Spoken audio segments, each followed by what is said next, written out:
Hello बच्चों, आज हम क्लास 11 के सब्जेक्ट केमिस्ट्री के फर्स्ट चैप्टर यानी कि रसायन विज्ञान की कुछ मूलभूत अवधारणाएं इस पार्ट की स्टडी करना स्टार्ट करेंगे। तो आज का हमारा टॉपिक है कि इसका परिचय और रसायन विज्ञान के क्या क्षेत्र हैं, उसके योगदान के बारे में आज के इस सेशन में हम स्टडी करेंगे।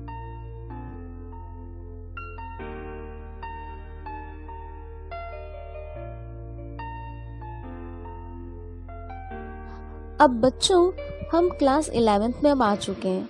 अब बेसिकली हमें अब टॉपिक क्लियर रहना ज़रूरी है कि इस सब्जेक्ट का नाम रसायन विज्ञान है क्यों, रसायन विज्ञान किन बातों से डील करता है। तो एक नॉर्मल भाषा में मैं कहूँ तो रसायन विज्ञान असल में साइंस की वह ब्रांच है जिसके द्वारा हम किसी भी पदार्थ में होने वाली रासायनिक अभिक्रिया या फिर वह पदार्थ या फिर कोई जीव किन किन तत्वों या भागों से बना हुआ है, उनकी स्टडी हम इस रसायन विज्ञान के अंतर्गत करते हैं। अब इसके अंतर्गत आप किसी भी चीज को ले सकते हैं। मैंने कहा वह सजीव भी हो सकता है या निर्जीव भी हो सकता है। अब सजीव में ह्यूमन बॉडी आ सकती है, सजीव में जितने एनिमल्स हो सकते हैं वे आ सकते हैं, प्लांट्स आ सकते हैं, और साथ में निर्जीव चाहे आप वायु का कंपोजिशन ले लें, मतलब वायु का संगठन की वायु में कौन कौन सी गैसें मिली हुई हैं, चाहे आप मृदा को लेके देख लें, मृदा भी कितने भागों से मिलकर बना हुआ है, उसमें कौन कौन से तत्व पाए जाते हैं, उसकी भी स्टडी आप रसायन विज्ञान के अंतर्गत करते हैं। यानी रसायन विज्ञान वह शाखा है जो अलग अलग प्रकार के तत्वों से डील करता है। इन तत्वों से ही एक सजीव और निर्जीव का फॉर्मेशन होता है, मतलब कि सजीव और निर्जीव इन्हीं तत्वों के द्वारा ही बनते हैं। इसलिए यह ब्रांच इनकी स्टडी करता है, इसलिए साइंस में इस रसायन विज्ञान ब्रांच को रखा गया है। यहाँ पर गौर कीजिएगा, चूंकि केमिस्ट्री का क्षेत्र बहुत बड़ा है, इसे बहुत सारी बातों से डील करना पड़ता है, इस कारण केमिस्ट्री को कुछ शाखाओं में बांटा गया है अध्ययन के आधार पर, यानी स्टडी के आधार पर, जो कि है ऑर्गेनिक केमिस्ट्री यानी कार्बनिक रसायन, दूसरा इनऑर्गेनिक केमिस्ट्री यानी अकार्बनिक रसायन, तीसरा फिजिकल केमिस्ट्री मतलब भौतिक रसायन, चौथा बायोकेमिस्ट्री मतलब जैव रसायन, और पांचवा एनालिटिकल केमिस्ट्री यानी कि वैश्विक रसायन। अब यहीं पर ही इनके डायग्राम के थ्रू हम जानने की कोशिश करते हैं कि इस केमिस्ट्री ब्रांचेस का नाम यही रखा क्यों गया। चलिए, फर्स्ट ऑर्गेनिक केमिस्ट्री, मैंने हिंदी में नाम कहा कार्बनिक रसायन। यहाँ पे कार्बन और हाइड्रोजन दिया गया है, मतलब हम इस ब्रांच में ऐसे यौगिकों की स्टडी करेंगे जहाँ पर कार्बन और हाइड्रोजन से बने हुए यौगिक दिए गए रहेंगे। अब कार्बन और हाइड्रोजन से बने यौगिक क्या हो सकते हैं? एग्जाम्पल है methane CH4, ethane C2H6, like that, alkane, alkene, alkyne, इस टाइप के कंपाउंड जिसमें कि कार्बन और हाइड्रोजन आपस में मिलकर यौगिक बनाते हैं। तो ऐसे यौगिकों की स्टडी हम ऑर्गेनिक केमिस्ट्री में करते हैं। नेक्स्ट मैंने ब्रांच का नाम लिया था इनऑर्गेनिक केमिस्ट्री। इनऑर्गेनिक केमिस्ट्री यानी कि अकार्बनिक रसायन, मतलब हम इस केमिस्ट्री में ऐसे तत्वों की स्टडी करेंगे या फिर ऐसे यौगिकों की स्टडी करेंगे जिसमें कि कार्बन और हाइड्रोजन से बने हुए यौगिक नहीं रहेंगे। स्पेशली कार्बन और हाइड्रोजन से बने हुए यौगिक नहीं रहेंगे, ऐसे तत्वों और यौगिकों की स्टडी हम अकार्बनिक रसायन में करते हैं। नेक्स्ट आपने देख रहा है फिजिकल केमिस्ट्री, जिसे कहा जाता है भौतिक रसायन। यहाँ पे आप देख सकते हैं कि एक फ्लास्क में उसे हीट दिया जा रहा है, प्लस उसे एक स्टैंड में रखा गया है। इस फ्लास्क के अंदर द्रव रखा गया है, उसे ताप दिया जा रहा है। यानी फिजिकल केमिस्ट्री में हम ताप, दाब, सांद्रता का अध्ययन करते हैं। फिजिकल केमिस्ट्री या भौतिक रसायन वह शाखा है जिसमें ताप, दाब, सांद्रता का अध्ययन किया जाएगा। नेक्स्ट शाखा का नाम है बायोकेमिस्ट्री। बायोकेमिस्ट्री जैसा कि स्ट्रक्चर में दिख रहा है, DNA like structure. Human body, plants में, एनिमल्स में डीएनए पाया जाता है, चाहे माइक्रो ऑर्गेनिज्म या सूक्ष्म जीव, इनमें भी डीएनए पाया जाता है। तो किसी भी सजीव के भीतर पाए जाने वाले जैविक संरचना की स्टडी हम बायोकेमिस्ट्री में करते हैं, चाहे वह डीएनए हो, प्रोटीन्स हो, हार्मोन्स हो, चाहे कोई सेल्स हो, ऐसे टिश्यूज हो, इनकी स्टडी बायोकेमिस्ट्री में किया जाता है। Next analytical chemistry. Analytical chemistry, इसे मैंने कहा वैश्विक रसायन। अब आप यहाँ स्ट्रक्चर में देख सकते हैं कि इसमें एक तुला दिया गया है, मतलब कि इसमें हम अपने यौगिक का मापा जा सकता है। दिए गए यौगिक का भार निकालने के लिए, बहुत कम समय में किसी दिए गए यौगिक का भार निकालने के लिए, उसमें उपस्थित तत्वों का मात्रा ज्ञात करने के लिए एनालिटिकल केमिस्ट्री या वैश्विक रसायन का प्रयोग किया जाता है। तो ये है स्ट्रक्चर के बेस पे केमिस्ट्री को बांटा गया है।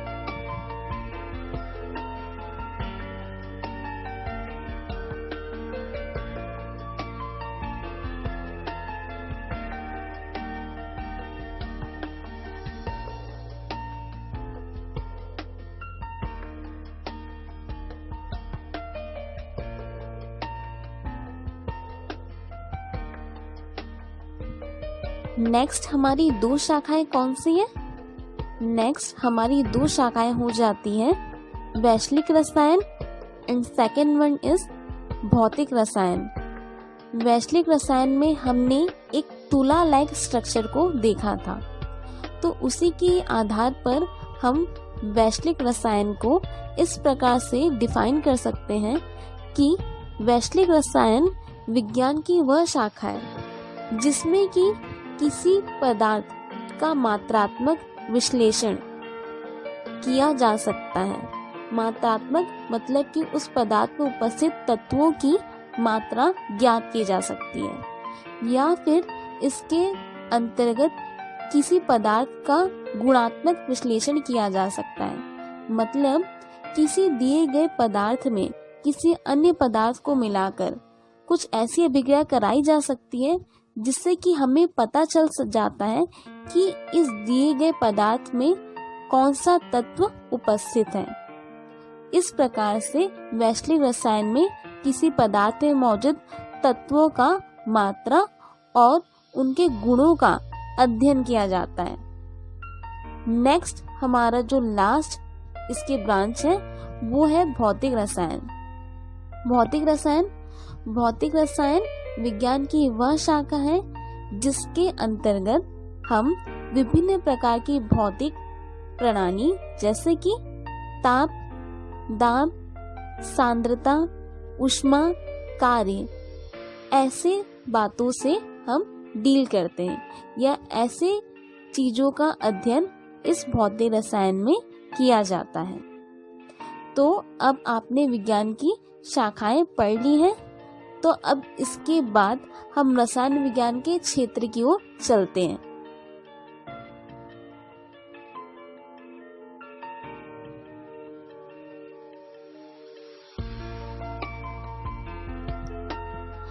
तो रसायन विज्ञान का क्षेत्र, या यूं कहूं रसायन विज्ञान के योगदान क्या क्या हैं, तो यहाँ पे ऐसे बहुत सारे क्षेत्र आ जाएंगे जहाँ पे इसने अपना परचम फहराया है। ऐसे बहुत सारे क्षेत्र हैं जिसमें इसने अपना योगदान दिया है। वह चिकित्सा का क्षेत्र है, कृषि क्षेत्र है, चाहे वो भोज्य पदार्थ के क्षेत्रों में है, उद्योगों के क्षेत्र में, नाभिकीय अभिक्रिया के क्षेत्र में, परमाणु हथियार बनाने के क्षेत्र में, ऐसे कई सारे फील्ड हैं जिसमें कि आज केमिस्ट्री पूरी तरह से पार्टिसिपेट कर चुका है। तो फर्स्टली यहाँ पे हम देखते हैं कि चिकित्सा के क्षेत्र में इसने कैसे अपना योगदान दिया है। अब हम मेडिकल फील्ड की बात करते हैं तो वहाँ पे तो दवाइयों का जिक्र होगा ही। तो दवाइयों को बनाने के लिए विभिन्न प्रकार के रोगों से ग्रसित लोगों के लिए दवाइयाँ बनाई जाती हैं। तो इसके लिए केमिस्ट्री का प्रयोग किया जाता है। अलग अलग दवाइयाँ जैसे कि chloroform, aspirin, paracetamol, then penicillin, ऐसी बहुत सी दवाइयाँ हैं जिनको बनाने के लिए केमिस्ट्री का प्रयोग किया जाता है।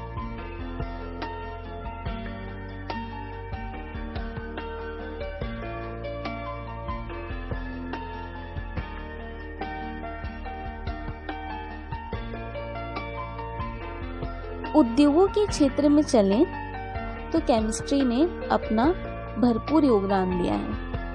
अब उद्योगों में चूंकि कई प्रकार के प्रोडक्ट्स का निर्माण किया जाता है, कपड़े धोने का सोडा, खाने बनाने का सोडा, प्लास्टिक के निर्माण में, पॉलीथीन के निर्माण में, ठीक उसी प्रकार ही किसी प्रकार के मेकअप प्रोडक्ट्स बनाने में, कोई पेय पदार्थ बनाने में और फिनाइल इनका निर्माण करने में, साथ ही साथ कारखानों में तेल, ईंधन, डीजल, पेट्रोलियम, इन सब के निर्माण के लिए या फिर इनके संशोधन के लिए रसायन विज्ञान का प्रयोग किया जा रहा है।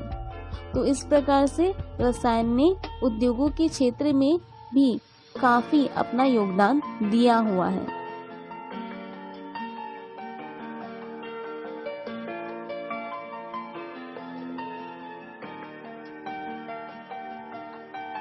यहाँ पर गौर कीजिएगा, चूंकि केमिस्ट्री का क्षेत्र बहुत बड़ा है, इसे बहुत सारी बातों से डील करना पड़ता है। इस कारण केमिस्ट्री को कुछ शाखाओं में बांटा गया है अध्ययन के आधार पर, यानी स्टडी के आधार पर, जो कि है ऑर्गेनिक केमिस्ट्री यानी कार्बनिक रसायन, दूसरा इनऑर्गेनिक केमिस्ट्री यानी अकार्बनिक रसायन, तीसरा फिजिकल केमिस्ट्री मतलब भौतिक रसायन, चौथा बायोकेमिस्ट्री मतलब जैव रसायन और पांचवा एनालिटिकल केमिस्ट्री यानी कि वैश्विक रसायन। अब यहीं पर ही इनके डायग्राम के थ्रू हम जानने की कोशिश करते हैं कि इस केमिस्ट्री ब्रांचेस का नाम यही रखा क्यों गया। चलिए, फर्स्ट ऑर्गेनिक केमिस्ट्री, मैंने हिंदी में नाम कहा कार्बनिक रसायन। यहाँ पे कार्बन और हाइड्रोजन दिया गया है, मतलब हम इस ब्रांच में ऐसे यौगिकों की स्टडी करेंगे जहाँ पर कार्बन और हाइड्रोजन से बने हुए यौगिक दिए गए रहेंगे।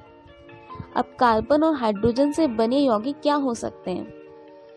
एग्जाम्पल है methane CH4, ethane C2H6, like that, alkane, alkene, alkyne, इस टाइप के कंपाउंड जिसमें कि कार्बन और हाइड्रोजन आपस में मिलकर यौगिक बनाते हैं। तो ऐसे यौगिकों की स्टडी हम ऑर्गेनिक केमिस्ट्री में करते हैं। नेक्स्ट मैंने ब्रांच का नाम लिया था इनऑर्गेनिक केमिस्ट्री। इनऑर्गेनिक केमिस्ट्री यानी कि अकार्बनिक रसायन, मतलब हम इस केमिस्ट्री में ऐसे तत्वों की स्टडी करेंगे या फिर ऐसे यौगिकों की स्टडी करेंगे जिसमें कि कार्बन और हाइड्रोजन से बने हुए यौगिक नहीं रहेंगे। स्पेशली कार्बन और हाइड्रोजन से बने हुए यौगिक नहीं रहेंगे, ऐसे तत्वों और यौगिकों की स्टडी हम अकार्बनिक रसायन में करते हैं। नेक्स्ट आपने देख रहा है फिजिकल केमिस्ट्री, जिसे कहा जाता है भौतिक रसायन। यहाँ पे आप देख सकते हैं कि एक फ्लास्क में उसे हीट दिया जा रहा है प्लस उसे एक स्टैंड में रखा गया है। इस फ्लास्क के अंदर द्रव रखा गया है, उसे ताप दिया जा रहा है। यानी फिजिकल केमिस्ट्री में हम ताप, दाब, सांद्रता का अध्ययन करते हैं। फिजिकल केमिस्ट्री या भौतिक रसायन वह शाखा है जिसमें ताप, दाब, सांद्रता का अध्ययन किया जाएगा। नेक्स्ट शाखा का नाम है बायोकेमिस्ट्री। बायोकेमिस्ट्री जैसा कि स्ट्रक्चर में दिख रहा है, डीएनए लाइक स्ट्रक्चर।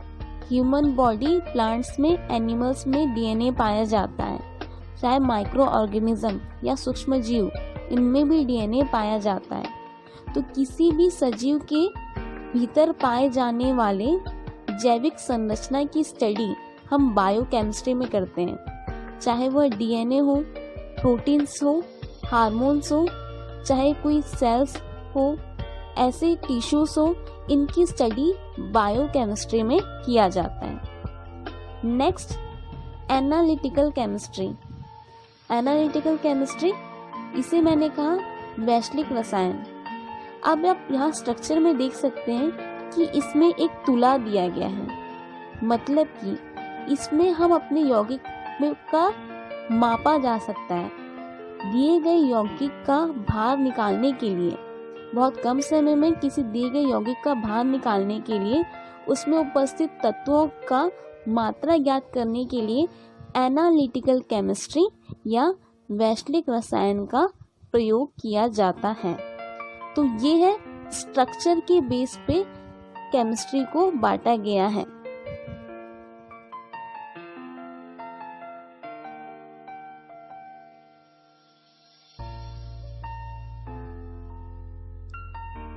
बात अगर भोज्य पदार्थों की करें तो हम जरूर देखते हैं कि जलेबी को रंग देने के लिए उसमें एक रंग का प्रयोग किया जाता है। असल में वो एक प्रकार का केमिकल ही है जिसे हम जलेबी को रंग प्रदान करने में करते हैं। ठीक उसी प्रकार ही कई बार कुछ फलों का साइज आवश्यकता से अधिक बड़ा होता है, तो कुछ फलों का रंग बहुत ही ज्यादा गहरा होता है, यानी वो नेचुरल नहीं लगता। और कुछ फलों की खुशबू आवश्यकता से अधिक तीक्ष्ण होती है, यानी ऐसे फलों में या फिर ऐसी सब्जियों में कुछ ऐसे रसायन मिला दिए जाते हैं जिससे कि ये आवश्यकता से अधिक बड़े हो जाते हैं, इनका रंग गहरा हो जाता है और इनकी खुशबू तीक्ष्ण आती है। साथ ही साथ कई फलों और सब्जियों में ऐसे रसायन भी आजकल मिलाए जा रहे हैं कि हमें ये फल और सब्जियां पूरे 12 महीने मिलती हैं। तो इस प्रकार से भोजन या फिर भोज्य पदार्थों के क्षेत्र में भी रसायन ने अपना योगदान दिया हुआ है।